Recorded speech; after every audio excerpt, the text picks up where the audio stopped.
Hey everybody, welcome back to Everyday Journey. We're going to do a special playlist, I guess it will be.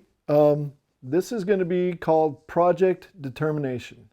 This is going to be the very first video for a long series of videos throughout this year for my market garden. And it's going to cover everything from the things I do for the garden to the results and stuff for how I do sales for it, whether it be at, well, just wherever I can, actually. Um, and but this is, but it's also going to cover, prepping and everything else. And this is kind of starting for prepping. I'll try to put a video of it. The only thing I have right now in my garden, period, I'll let you know, is garlic. I do have that planted. I have one row of garlic.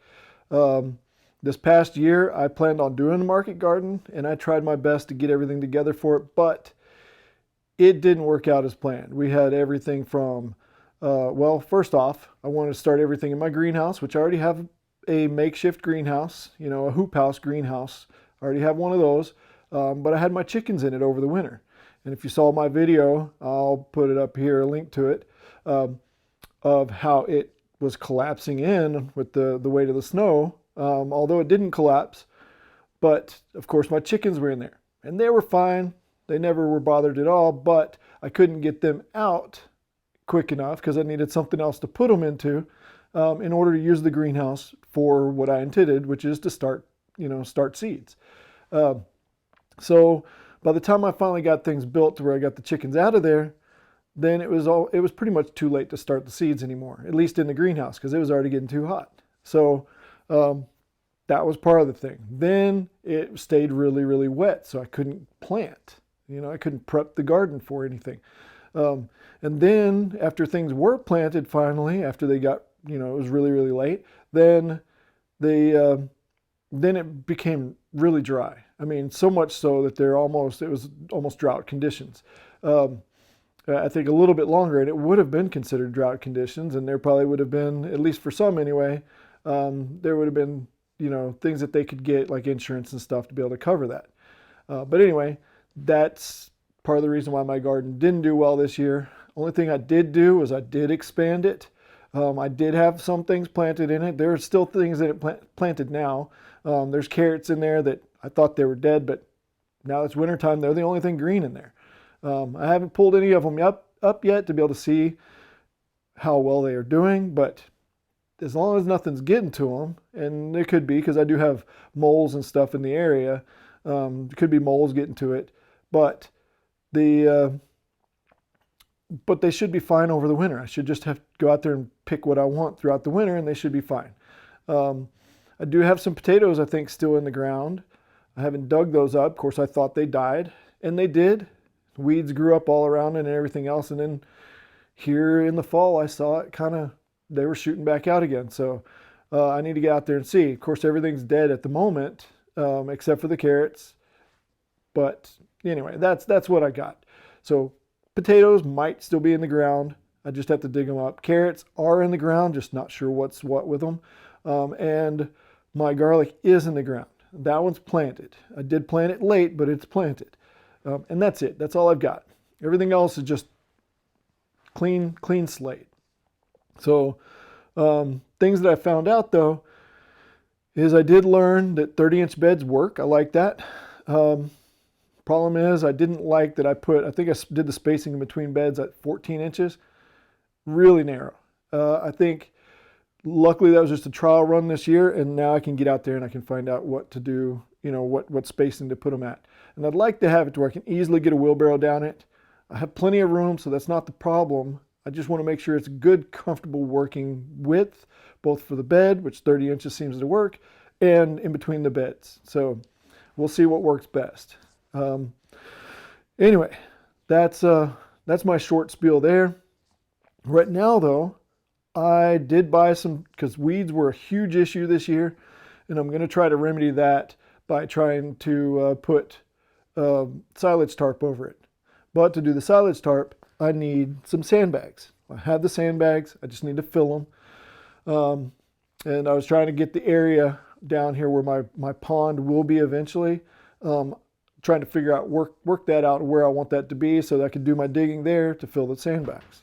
But sandbags are a pain unless you have a cone to be able to put them in. Whenever we were in Iraq, we were filling sandbags like crazy. And believe me, if you have a cone set up to where you can put the sandbag under it and just go ahead and dump stuff into the cone, it works the best. I don't have a cone big enough, you know, like a road cone, big enough for that purpose. So I'm going to use scrap metal. This right here. Sorry that was such a long spiel, but you know, what I'm doing today is the start of those videos. And the first thing is a cone. I'm going to use this metal. This is metal I got from somebody. They had a old metal building that had blown over, wasn't any good anymore. I got it so I could use the metal for my pig enclosures. It worked out great for that, but I have extra. This is one of the doors, and I'm going to go ahead and use this for my cone. So should be pretty simple, just like if you took a piece of paper and you rolled it up and made a cone out of that. That's what I'm going to do with this, except for these ridges that stick up for the handle for the door, and over here they're meant to give it some strength, and I need to cut those off so that this will be more like a piece of paper and I can fold it. So I'm going to do that real quick and then we'll get to the rest. I'm not going to lie to you, I didn't do all that with the shears.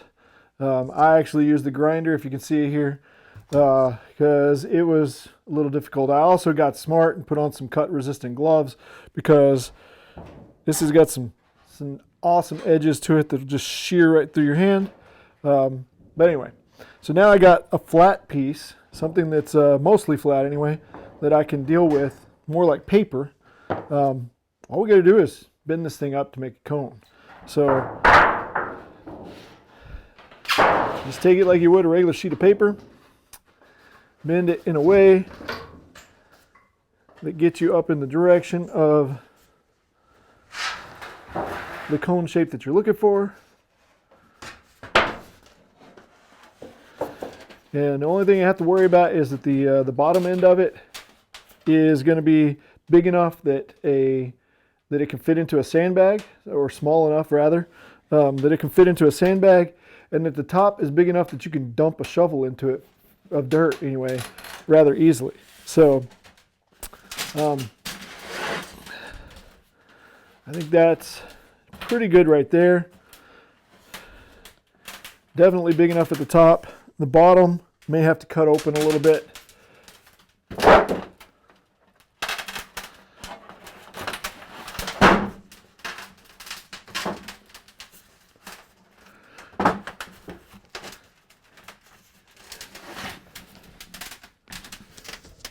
Yeah, and I can make this really difficult and actually cut it out exactly the way we need it to so that both sides fit perfectly, but there's no reason to do that.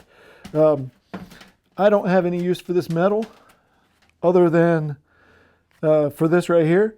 So all I'm going to end up doing right now is probably just put some tape around this thing so that it stays, so that it stays while I drill a hole in it and put a rivet or two into it. So let me grab some tape and let's see if we can keep this thing together.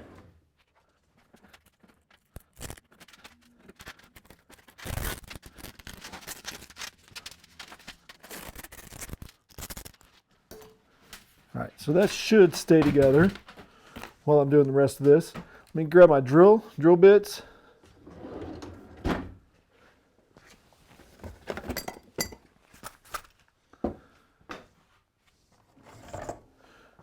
And yeah, I just pulled the drill from the floor because I've got my bag of tools down there.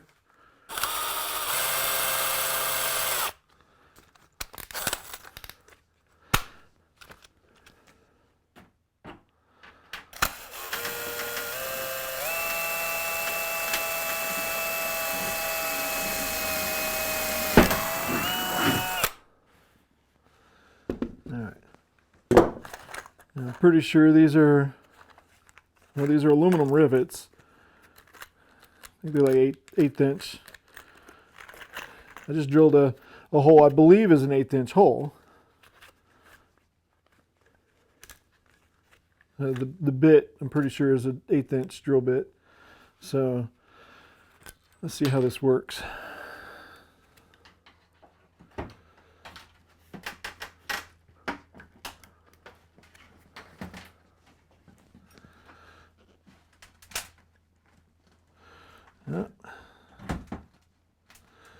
Might have to go with a bigger size. I'm going through multiple things here, so I figured it is a good chance that it shifted some, but that's not the case. It's actually the hole is just not big enough for the rivet.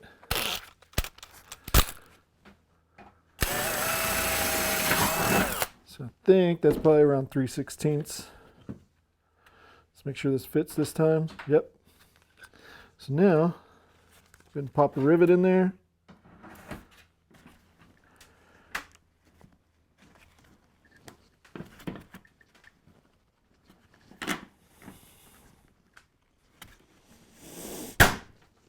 Now let's say you don't have a rivet gun. You want to do the same thing. I would probably suggest doing just drilling a hole, putting your board over here, and then using a screw through from the inside out to the board, and then it would screw it to the board. And that would work, but if you got a rivet gun, which is something you probably should get anyway, it's a pretty useful tool. Yeah, I mean, you use it every now and then. When you do, it's nice. Now, one other thing I did use the rivet gun for, kind of a similar project than this, is to make a cone for my chickens. And for anybody familiar with that, it's just a cone for putting the chicken in, so that whenever you're harvesting the chicken, it keeps the chicken where you need it to be while everything's going on. So we'll just leave it at that.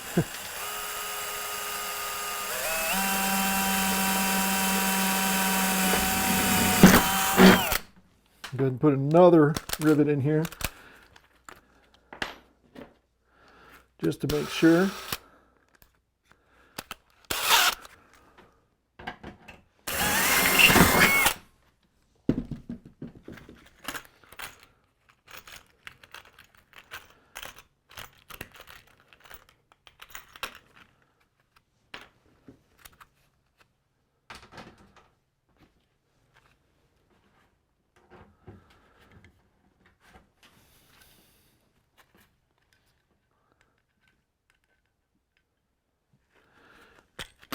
Problem with these cheap riveters is that they don't like to spit the post of the rivet out.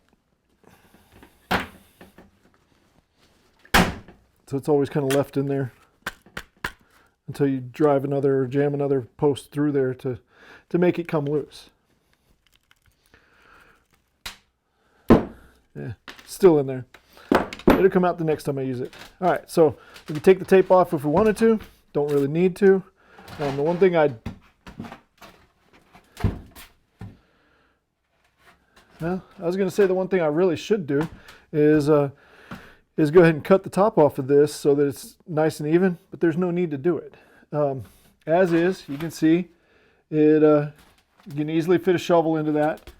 Should be able to put this into the bottom or into the top of a sandbag, and I can use this part right here, all this excess up here. It sticks up the way it does.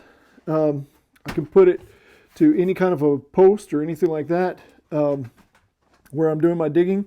And I'll probably just do like a post that has a cross on the bottom of it to make a stand for it. And then just screw this to the post. Either that, or I can drive a T-post where I'm going to be using it and then attach it to the T-post. Anything like that. Whatever works the easiest.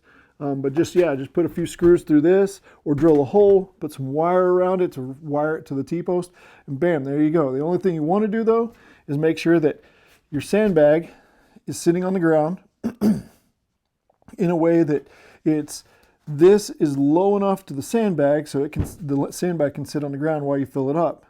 But at the same time, you want to make sure that this is high enough to where you can pull the sandbag out with the sand in place.